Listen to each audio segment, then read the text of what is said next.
Don't invite her. She ruins every holiday anyway, Rachel said with a laugh that was meant to sound playful.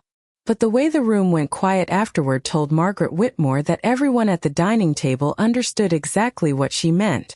The words landed harder than the December wind battering against the windows of Daniel's suburban Connecticut home. Margaret stood frozen beside the dessert tray she had spent 6 hours preparing, her hands tightening around the silver platter of pecan bars until her knuckles turned white. For a moment, no one looked at her. Not Rachel, who merely took another sip of wine with that polished smile she wore whenever she delivered cruelty disguised as humor. Not the cousins seated near the fireplace, suddenly fascinated by their drinks. Not even Daniel, her only son, who stared down at his plate as if the mashed potatoes held the secret to avoiding conflict. Margaret had spent 68 years learning that silence could wound more deeply than shouting. She placed the tray carefully on the table. "Dessert is ready," she said, her voice so calm it surprised even her. Rachel smiled brightly, as if nothing had happened. "Wonderful, Margaret. Just set it over there." Margaret obeyed without protest, though something cold and sharp had begun to settle beneath her ribs. The Christmas lights blinked softly along the staircase. Frank Sinatra crooned from the speakers in the corner. Her grandchildren raced past in matching plaid pajamas, laughing as though the room were not full of adults pretending they had not just watched a woman be humiliated in her son's home. Margaret moved to the far end of the table and took the only empty chair left, half tucked behind a decorative poinsettia, so far from the family conversation that she may as well have been seated in another room. She folded her hands neatly in her lap and smiled whenever someone glanced her way. She had become very good at smiling through pain. But as she sat there beneath the warm glow of holiday candles, Margaret began replaying the past few years in her mind with sudden, painful clarity. Thanksgiving dinner moved up 2 hours without anyone telling her. Easter brunch accidentally, booked at a restaurant too small for one more guest. 4th of July celebrated at Rachel's sister's lake house while Margaret received only a text that read, "Maybe next year." Each slight had arrived wrapped in plausible excuses, each one small enough to dismiss on its own. But hearing Rachel say those words aloud, hearing her define Margaret not as family but as an inconvenience, made the truth impossible to ignore. This had never been forgetfulness. It had never been scheduling conflicts. It had been deliberate. Rachel had been erasing her one holiday at a time. "Grandma, are you okay?" little Sophie whispered, appearing beside her chair with frosting on her cheek. Margaret looked down at her 8-year-old granddaughter and smiled gently. "I'm fine, sweetheart." Rachel's voice cut in from across the room. "Sophie, leave Grandma alone. She needs her rest." The little girl hesitated, then obeyed. Margaret watched her go, and for the first time in years, she stopped blaming herself for the distance growing between her and the people she loved. She had spent too long wondering if she was too opinionated, too old-fashioned, too present, too much. But now, sitting in that over-decorated dining room while her son allowed his wife to mock her in front of everyone, Margaret understood something with devastating clarity. Rachel did not merely dislike her. Rachel wanted her gone. Margaret lifted her water glass and took a slow sip, her face unreadable. Crossed the room, Rachel laughed again, already moving on to another conversation, confident that her little remark had landed without consequence. Daniel still had not looked at his mother. Margaret set the glass down with perfect care. She said nothing for the rest of the evening. She hugged the grandchildren goodbye, thanked Rachel for hosting, kissed Daniel on the cheek, and stepped into the icy night with her coat buttoned to the throat. Snow had begun to fall, soft and steady beneath the streetlights. As she walked alone to her car, Margaret's breath curled white in the dark, and for the first time since Rachel married into the family, she allowed herself to think what she had long refused to admit. If Rachel believed Margaret ruined every holiday, then perhaps it was time to show them exactly what those holidays looked like without her. Margaret did not call Daniel the next morning, nor the day after that, nor at any point during the week that followed. For years, She had been the one to smooth over every awkward silence, to excuse every careless slight, to tell herself that family was complicated and that peace mattered more than pride. But now something inside her had gone still. She moved through the quiet of her colonial home with a strange clarity, noticing things she had ignored for too long. The unopened holiday cards stacked neatly on the entry table. The framed family photographs lining the hallway, each one capturing moments that now felt staged in hindsight. In nearly every recent picture, Rachel stood in the center while Margaret lingered at the edge, smiling politely like an invited guest rather than a mother and grandmother. By New Year's Day, Daniel still had not called to apologize, not even to explain. Instead, Margaret received a brief text from him that read, "Sorry if things got awkward at Christmas. Rachel was joking. Hope you are not upset." Margaret stared at the message for a long while before setting her phone face down on the kitchen counter. Not upset. The words almost made her laugh. She thought back to the first time Rachel had entered their family 12 years earlier, all polished manners and expensive perfume, carrying a homemade pie she admitted later she had bought from a bakery. Margaret had welcomed her warmly anyway. She had hosted bridal showers, paid for rehearsal dinners, babysat the children at a moment's notice, and spent more Saturdays than she could count helping Rachel with school fundraisers, church auctions, and neighborhood events. She had told everyone Rachel was wonderful, even when warning signs first appeared in quiet, forjatable moments. The way Rachel corrected Daniel in front of people with a smile sharp enough to draw blood. The way she referred to Margaret's advice as outdated. The way every family tradition slowly changed once Rachel took control. Christmas Eve dinner moved from Margaret's house to Rachel's because it was more convenient for the children. Thanksgiving recipes Margaret had made for 40 years were replaced because Rachel wanted something lighter and more modern. Birthday gatherings became smaller, then more selective, then mysteriously impossible to schedule when Margaret was available. At the time, Margaret had told herself this was simply what happened when younger women became wives and mothers. Families evolved. Traditions changed. But now, sitting alone at her breakfast table with winter sunlight stretching across untouched toast, she understood that Rachel had never been building new traditions. She had been replacing Margaret in them. The realization settled over her with the weight of grief. Not sudden grief, but the slow, exhausted grief of finally naming something painful after years of pretending it was not there. Later that week, Margaret attended her regular Thursday lunch with her oldest friend, Helen Foster, at the little cafe downtown where the waitresses still wore paper hats and called everyone honey. Margaret had not intended to mention Christmas at all, but Helen took one look at her and said, "What did they do this time?" Margaret blinked. "This time?" Helen stirred cream into her coffee and gave her a look over the rim of the cup. "Margaret, you have spent 5 years making excuses for that woman." "I have eyes." The words landed harder than Margaret expected. "It has been that obvious?"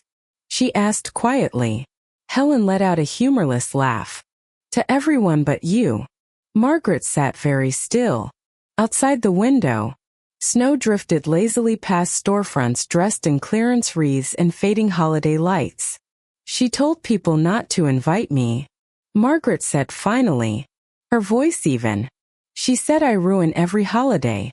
Helen's face darkened, but she did not gasp or offer empty sympathy. She simply nodded once, as if confirming something long suspected. "Then perhaps," Helen said carefully, "it is time you stop showing up where you are not wanted." Margaret looked down into her coffee. The truth of that statement cut deeper than she expected, because beneath all the hurt and humiliation was something harder to admit. She had spent years forcing herself into spaces where affection no longer lived, mistaking access for love. She had believed persistence could preserve family. She had believed if she kept giving enough, helping enough, forgiving enough, eventually Rachel would soften and Daniel would remember who had raised him. But sitting across from Helen in that warm little cafe, Margaret finally understood the painful truth. Love offered only out of obligation was not love at all. And if her family had grown comfortable with her presence only when it benefited them, then perhaps it was time they learned what absence felt like. Margaret began her quiet withdrawal with such grace that at first no one seemed to notice. She simply stopped volunteering. She did not call to ask what dish she should bring to Sunday dinners. She did not offer to host the children for school holidays when Rachel needed help. She did not send cheerful texts reminding Daniel about birthdays, anniversaries, or family obligations he had spent most of his adult life forgetting unless she managed them for him. She became polite, warm even, but distant in a way that felt deliberate. When Rachel sent out a group message in late January asking whether Margaret could watch the children during a teacher workday because the babysitter had canceled, Margaret responded 20 minutes later with a single sentence. "I am sorry. I already have plans." Rachel replied with surprise so obvious it practically dripped through the screen. "Oh, okay. We thought you were free on Thursdays." Margaret stared at the message, then set down her phone without answering. For years, they had assumed she was free because they had assumed her time belonged to them. That same week, Daniel called for the first time since Christmas. His voice carried the forced brightness of a man who knew something was off, but hoped to smooth it over with charm rather than accountability. "Hey, Mom, we have not seen you in a while. Everything okay?" Margaret folded a dish towel neatly before replying. "Everything is fine. Daniel, Rachel said you turned down helping with the kids. That is not like you." Margaret let the silence stretch just long enough to make him uncomfortable. "People change," she said calmly. Daniel chuckled weakly, as though waiting for her to laugh with him. When she did not, his tone shifted. "If this is still about Christmas." "It is not about Christmas," Margaret interrupted softly. "It is about clarity." He went quiet. She could almost hear him trying to decide whether to ask what that meant. Instead, he said, "Well, we miss having you around." Margaret nearly smiled at that, not because the words touched her, but because she recognized them for what they were, not affection, but inconvenience disguised as sentiment. They missed having her around because life ran more smoothly when she was available, because holidays felt easier when she cooked, because the children were calmer when she babysat, because someone had always been there to absorb the labor of family without asking for much in return. "I am sure you will adjust," she said gently. Daniel muttered something about being busy and ended the call shortly after. February passed in unusual quiet. Margaret joined a book club at the library, took up watercolor classes at the community center, and accepted Helen's invitation to spend weekends exploring antique shops in neighboring towns. For the first time in over a decade, her calendar filled with things that had nothing to do with managing her son's household. She found that peace suited her better than she expected. Then came Easter. The invitation arrived by text, casual and impersonal, as if nothing had changed. Rachel wrote, "Hosting brunch at noon. Bring your deviled eggs if you can." Margaret looked at the message for a long time before typing her response. "Thank you, but I will not be attending." 3 dots appeared immediately, then disappeared, then appeared again. Finally, "Is everything okay?" Margaret set the phone down and did not answer. 30 minutes later, Daniel called. "Mom, what do you mean you are not coming?" His voice held real confusion now, as if the possibility had never crossed his mind. "I have other plans." "On Easter?" "Yes." "With who?" Margaret smiled faintly at the audacity of the question. "That is a strange thing to ask a grown woman." "Daniel." He exhaled sharply. "Rachel is upset. Rachel has been upset by my existence for years. She will survive brunch without me." Silence thundered across the line. It was the first openly honest thing Margaret had said to him in years, and both of them knew it. When Daniel finally spoke, His voice was strained. "You are being dramatic." Margaret's smile vanished. "No, Daniel.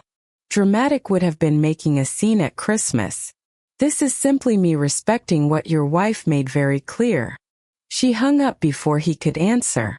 On Easter Sunday, while Rachel arranged place settings and struggled to explain to relatives why Margaret was absent, Margaret sat on a sunlit patio 40 miles away with Helen and 2 women from her book club, sipping coffee beneath striped umbrellas and laughing harder than she had in years.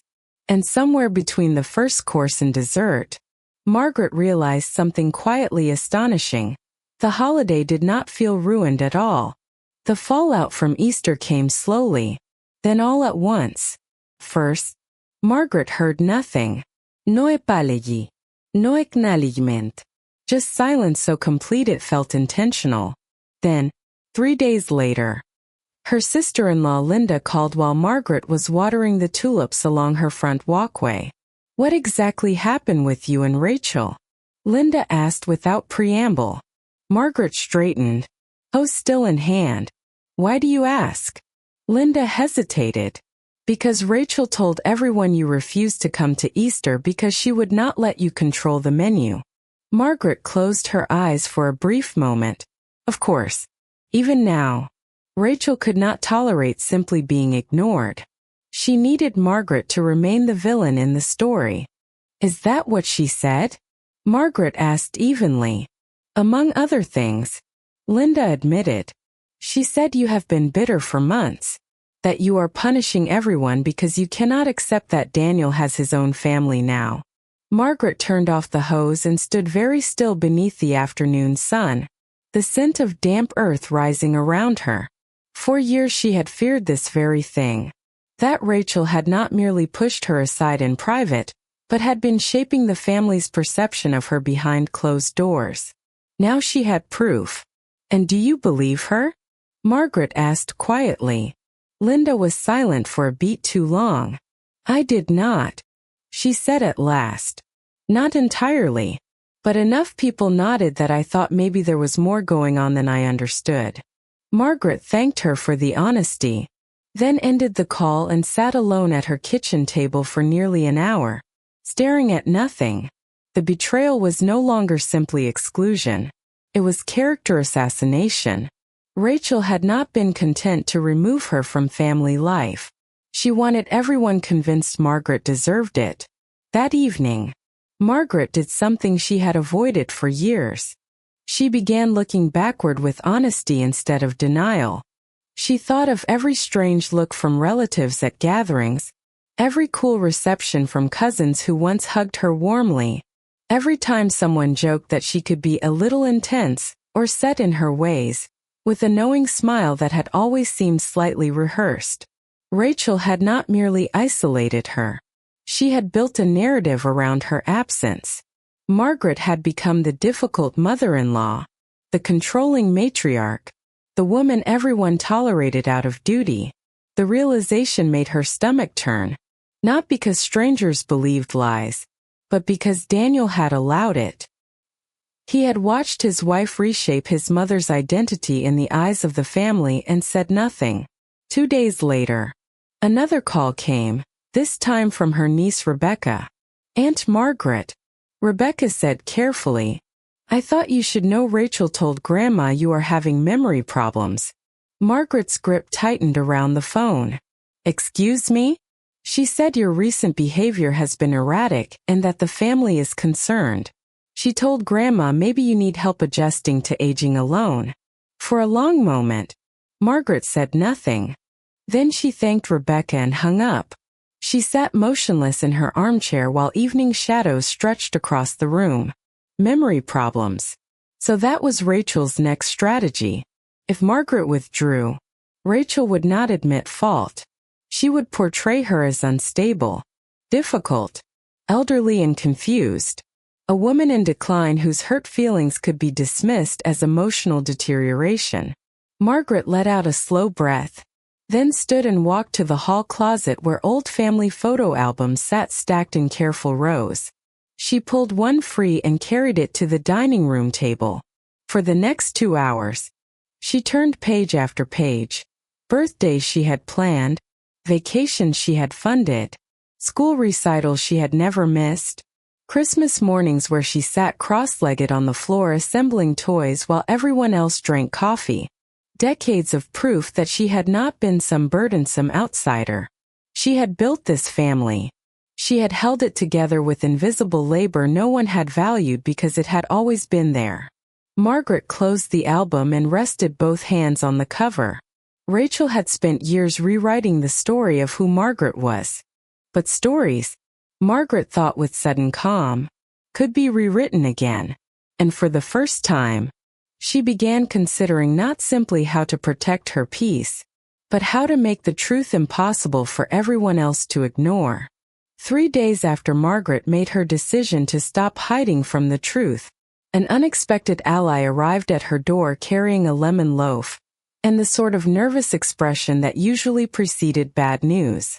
It was Emily, Daniel's younger cousin, 29 years old and far too honest for Rachel to ever fully trust. Margaret welcomed her inside, set the kettle on, and waited. Emily sat stiffly at the kitchen table until the tea was poured, then finally blurted, "I think you should know what Rachel has been saying." Margaret lowered herself slowly into the chair across from her. "I suspected as much." Emily twisted her napkin between her fingers. "It is worse than you think." She went on to explain that at a recent family barbecue Margaret had not attended, Rachel spent nearly an hour recounting stories about her. How Margaret supposedly criticized her parenting every chance she got. How she inserted herself into holidays and made everything about her. How Daniel was exhausted trying to manage his mother's moods. Each story, Emily said, was told with practiced sadness rather than anger. As if Rachel were a woman patiently enduring a difficult relative rather than orchestrating a campaign against one. Most of them believed her. Emily admitted softly, "Because she always sounds so reasonable when she says it." Margaret stirred her tea without drinking it. Somehow hearing it spoken aloud hurt less than she expected. The pain had passed. In its place was something colder and sharper. Did Daniel correct her? Emily's silence gave the answer before her words did. "No." Margaret nodded once, then looked out the window at the hydrangeas blooming blue against the fence line. "Thank you for telling me." Emily leaned forward. "There is more." Margaret turned back. "Rachel has been planning Thanksgiving already. She told everyone she hopes this year can finally be peaceful if there is less tension." She hesitated before adding, "She specifically said she may not invite you at all." The room went still. Margaret set down her spoon with deliberate care. Not invite her at all. After everything Rachel had already taken, she now intended to formalize the exclusion, to erase Margaret so completely that her absence would become permanent. Emily looked stricken. "I am sorry. I just thought you deserved to know." Margaret reached across the table and squeezed her hand. "No, dear. You did the right thing." After Emily left, Margaret remained seated for a long time in the quiet kitchen. Then she rose, walked upstairs, and opened the cedar chest at the foot of her bed where old documents were kept in neat labeled folders. Insurance papers, estate documents, the deed to the lake cottage her late husband had purchased 20 years ago, her will, her trust. Rachel had always assumed Margaret would continue giving endlessly because she always had. Time, labor, money, gifts, babysitting, holiday hosting, financial generosity dressed up as grandmotherly devotion. But perhaps Rachel had mistaken kindness for weakness. Margaret sat at her desk and made 3 phone calls before noon the next day. The first to her attorney, the second to her financial advisor, the third to the event coordinator at the Whitmore Country Club. By Friday afternoon, a reservation had been secured for the Saturday before Thanksgiving. Private dining room, 40 guests, formal invitations to follow. Margaret spent the weekend drafting each invitation personally, selecting thick cream stationery and writing every name in elegant script. Brothers, sisters, cousins, nieces, nephews, family friends, everyone Rachel had spent years quietly influencing. At the top of each invitation, in flawless cursive, Margaret wrote, "Margaret Whitmore requests the pleasure of your company at an early Thanksgiving gathering in gratitude for family, truth, and tradition." She enclosed no explanation, no hint of what was coming. By Monday, invitations had been mailed. By Tuesday, the phone began ringing. Curious relatives called asking whether she was hosting a separate holiday celebration this year. Margaret simply answered, "Yes, I thought it was time." Word traveled quickly, as it always did in families built on gossip and politeness. By the end of the week, Rachel knew. Daniel called at 8:30 on a Thursday evening, his voice tight with disbelief. "Mom, why are you hosting your own Thanksgiving event?" Margaret sat calmly in her reading chair, a book open on her lap. "Inviting the entire family to a competing Thanksgiving? Do you have any idea how childish that looks?"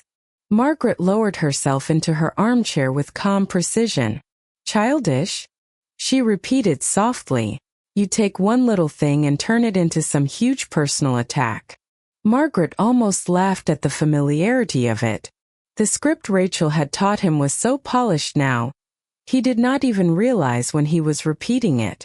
"One little thing?" she said quietly. "Tell me, Daniel, was Easter one little thing? Was being left out of Thanksgiving 2 years ago one little thing?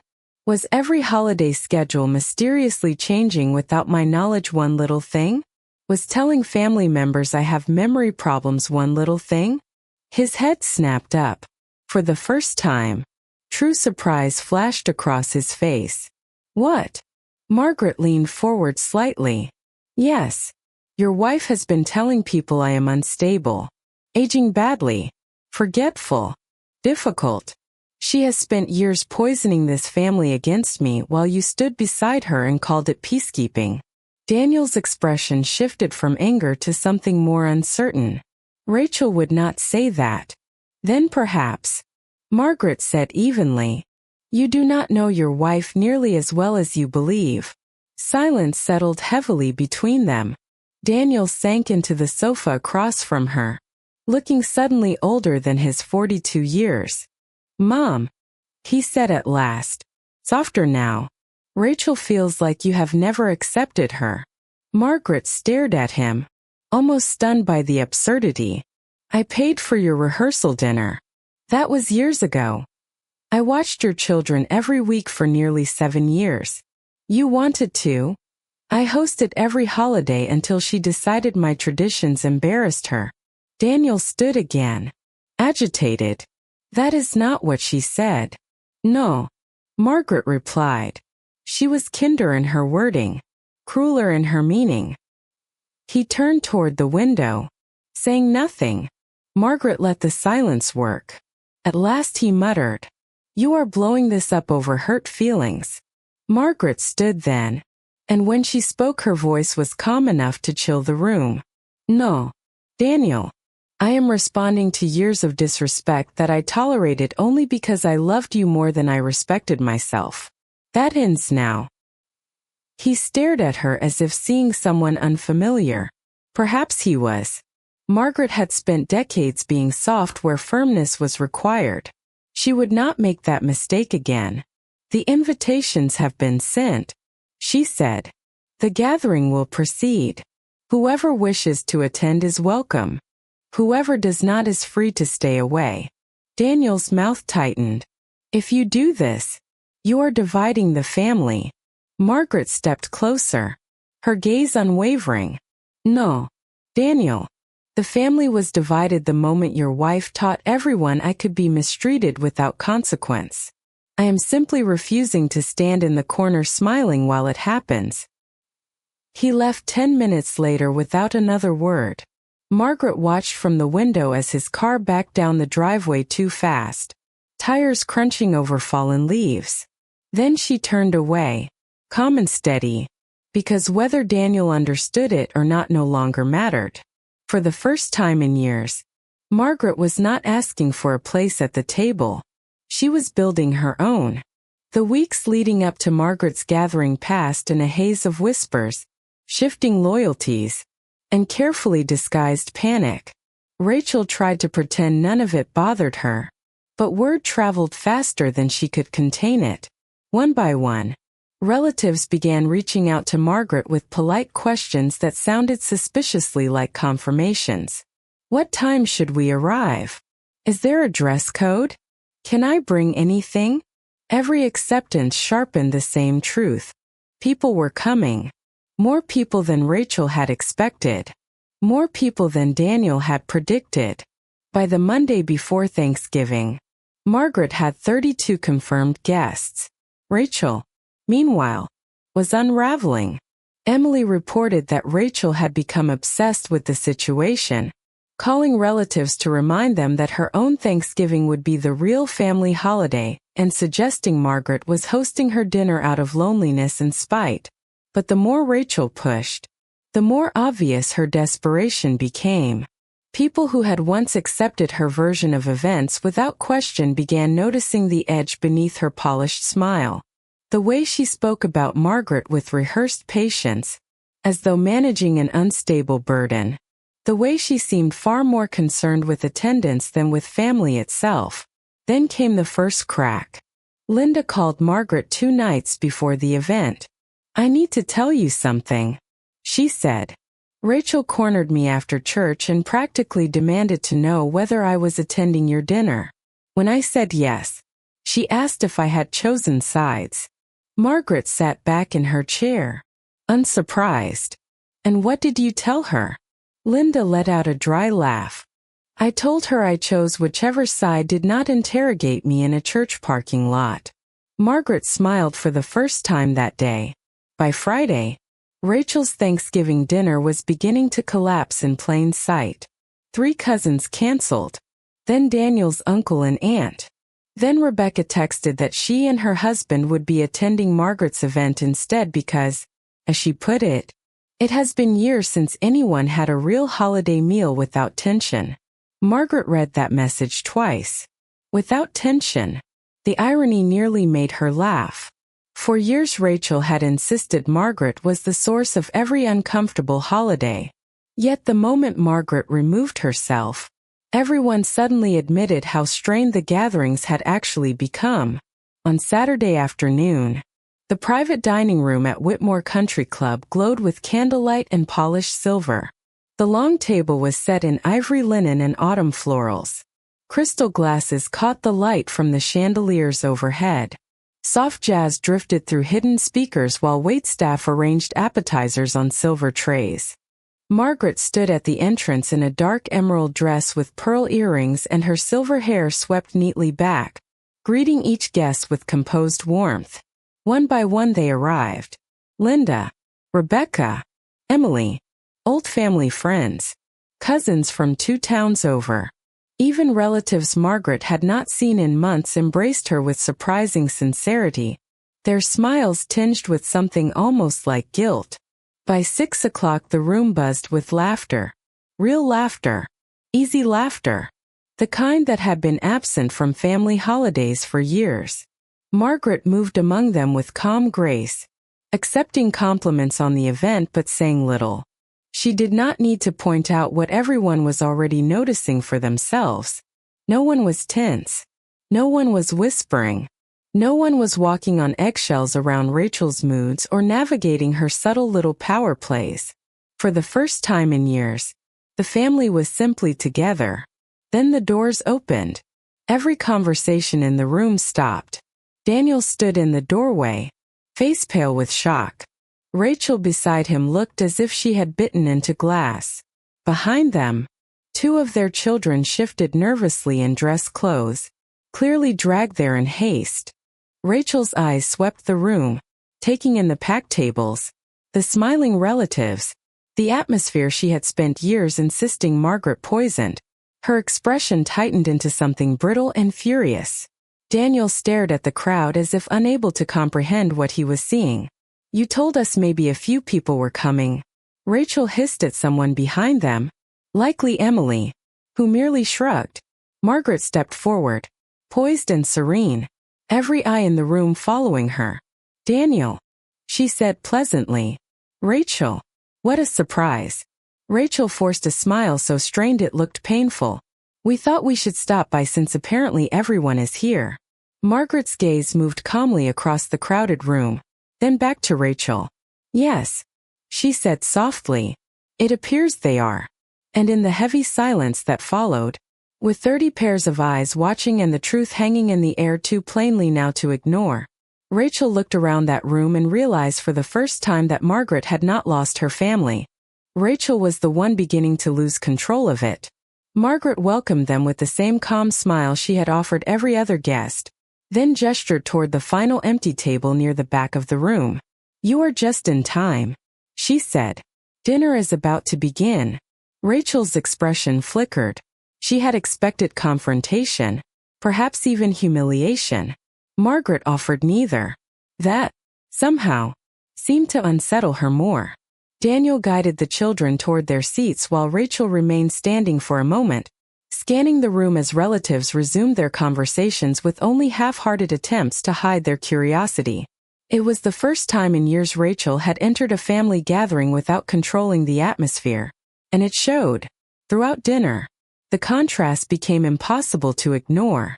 The room was warm, easy, full of stories and laughter. People reminisced about old holidays Margaret had hosted, praising traditions they had once taken for granted. No one does sweet potatoes like Margaret, Daniel's uncle said loudly enough for half the room to hear. Remember her Christmas breakfasts? Another cousin added. Best cinnamon rolls I have ever had. Each comment landed like a quiet indictment. Rachel smiled tightly through all of it, contributing little.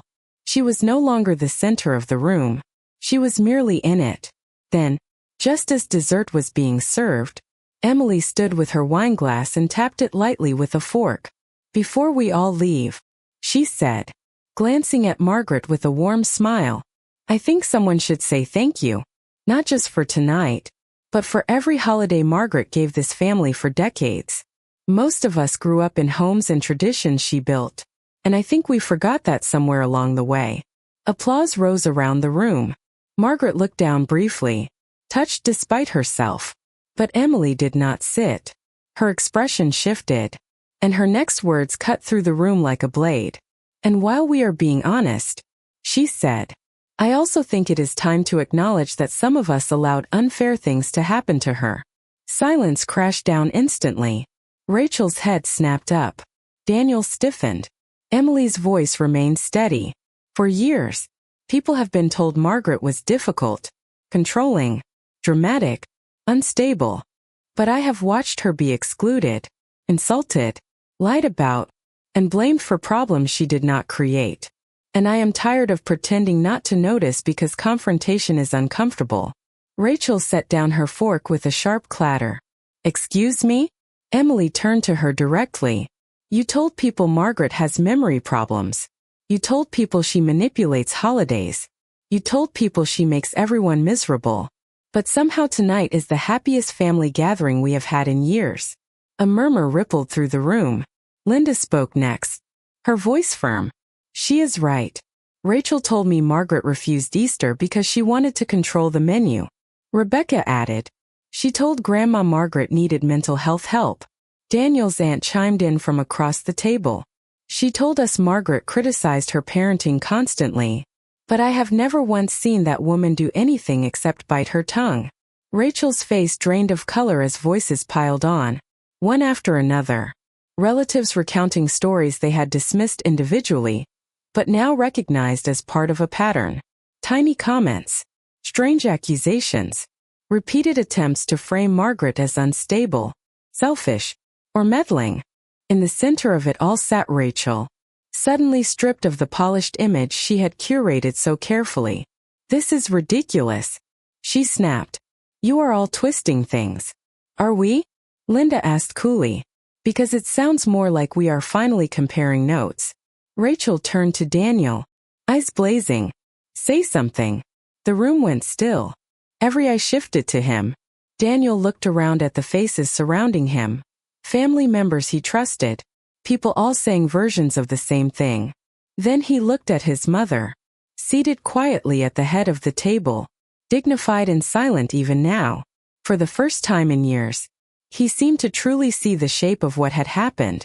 His voice, when it came, was low and shaken. Rachel. Did you really say those things? Rachel laughed once, sharp and disbelieving. Oh, please. You are going to believe them over me? Daniel did not answer right away. And in that pause, brief though it was, Rachel understood she had already lost. Because for the first time since she entered this family, Daniel was not instinctively standing beside her. Margaret said nothing as the room held its breath around them. She did not need to defend herself. The truth was finally doing that for her. The silence after Daniel's question felt heavier than anything Margaret had endured in years. Rachel looked around the room as though waiting for someone, anyone, to rescue her. No one moved. No one spoke. The family that had spent years avoiding discomfort at Margaret's expense now sat in stillness, forced at last to confront the truth together. Rachel's polished smile cracked first. I cannot believe this, she said, her voice trembling with outrage. You are all acting like I am some villain because I told the truth about a difficult woman. Margaret finally rose from her chair. She did not slam her hands on the table. She did not raise her voice. She simply stood with the quiet authority of someone who had spent far too long earning her composure through pain. No, Rachel, she said calmly. They are acting like people who finally understand what has been happening. Rachel gave a brittle laugh. Please. You have always hated me because Daniel chose me over you. Margaret regarded her with almost clinical calm. Daniel did choose you. That was never the problem. The problem was that you mistook being chosen as a wife for permission to erase everyone who came before you. A sharp silence followed. Rachel's face flushed crimson. You think hosting one dinner changes anything? She snapped. You are still the same lonely old woman clinging to relevance because no one can stand being around you for long. Gasps broke across the room. Daniel turned to her, horror flooding his face. Rachel. But it was too late. The mask had slipped completely. Margaret met Rachel's gaze and, for the first time in years, felt no anger, only clarity. Thank you, she said softly. Rachel blinked. What? Margaret folded her hands before her. Thank you for finally saying in public what you have spent years saying in private. You have saved me the burden of ever doubting myself again. Rachel stared, speechless. Margaret turned her gaze to Daniel. He looked shattered, his face pale with shame and dawning understanding. Mom, he began. But Margaret lifted one hand gently. No. Her voice was not cruel. It was simply final.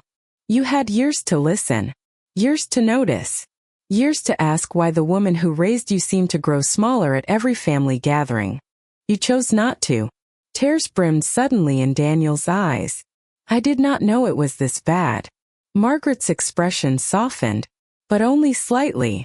That is because not knowing was easier for you than seeing. The truth of it struck him visibly. He lowered his head, unable to answer. Margaret looked around the room then, at the family seated in silence, at the faces marked by discomfort, guilt, and reflection. Then she smiled small, utterly self-possessed. If my presence truly ruined your holidays, she said, her eyes returning to Rachel, then I trust my absence will improve them immensely. With that, she reached for her purse. Daniel stood abruptly.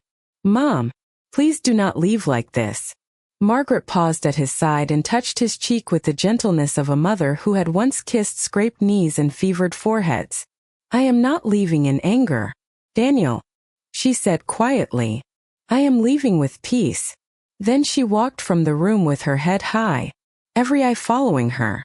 Behind her, voices erupted almost immediately, Daniel demanding answers, relatives speaking over one another. Rachel protesting louder with every second as the carefully managed image she had built collapsed around her. Margaret did not turn back. Snow had begun to fall again outside, soft flakes drifting beneath the glow of the country club lights. She stepped into the cold night air and drew a long, steady breath. Her phone rang before she reached her car. Daniel. She let it ring. Then again. And again. Over the weeks that followed, the calls kept coming. Apologies. Explanations. Pleased to talk. Rachel's social standing within the family crumbled almost overnight. Invitations grew fewer. Trust evaporated. Daniel separated from her 6 months later. Though Margaret learned that news through relatives, not from him, she did not celebrate it. Some consequences did not need witnesses. By the next Christmas, Margaret hosted a quiet holiday dinner in her own home for those who had remained sincere. The table was smaller. The room was warmer. The laughter was honest. And when someone remarked that the holiday felt peaceful for the first time in years, Margaret simply smiled into her wine glass. Because sometimes the person accused of ruining everything is merely the one refusing to pretend anymore.